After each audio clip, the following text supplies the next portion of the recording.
مستد بن مسرحد نے بیان کیا، کہا ہم سے بشیر بن مفضل نے، کہا ہم سے یحییٰ بن سعید انصاری نے، ان سے بشیر بن یسار نے، اور ان سے سہل بن ابی حتمہ نے بیان کیا کہ عبداللہ بن سہل اور محیصہ بن مسعود بن زید رضی اللہ عنہ خیبر گئے۔ ان دنوں خیبر کے یہودیوں سے مسلمانوں کی صلح تھی۔ پھر دونوں حضرات خیبر پہنچ کر اپنے اپنے کاموں کے لیے جدا ہو گئے۔ اس کے بعد محیصہ رضی اللہ عنہ عبداللہ بن سہل کے پاس آئے تو کیا دیکھتے ہیں کہ وہ خون میں لوٹ رہے ہیں، کسی نے ان کو قتل کر ڈالا۔ خیر محیصہ رضی اللہ عنہ نے عبداللہ رضی اللہ عنہ کو دفن کر دیا، پھر مدینہ آئے۔ اس کے بعد عبد الرحمن بن سہل عبداللہ رضی اللہ عنہ کے بھائی اور مسعود کے دونوں صاحبزادے محیصہ اور حویصہ نبی کریم صلی اللہ علیہ وسلم کی خدمت میں حاضر ہوئے۔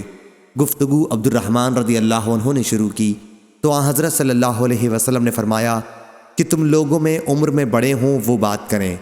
عبد الرحمن سب سے کم عمر تھے، وہ چپ ہو گئے اور محیصہ اور حویصہ نے بات شروع کی۔ آپ نے دریافت فرمایا، کیا تم لوگ اس پر قسم کھا سکتے ہو کہ جس شخص کو تم قاتل کہہ رہے ہو اس پر تمہارا حق ثابت ہو سکے؟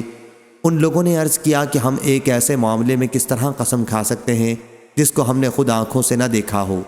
آن حضرت صلی اللہ علیہ وسلم نے فرمایا کہ پھر کیا یہود تمہارے دعوے سے اپنی برت اپنی طرف سے 50 قسمیں کھا کر دیں؟ ان لوگوں نے عرض کیا کہ کفار کی قسموں کا ہم کس طرح اعتبار کر سکتے ہیں؟ چنانچہ آن حضرت صلی اللہ علیہ وسلم نے خود اپنے پاس سے ان کی دیت ادا کر دی۔ صحیح بخاری حدیث نمبر 3173۔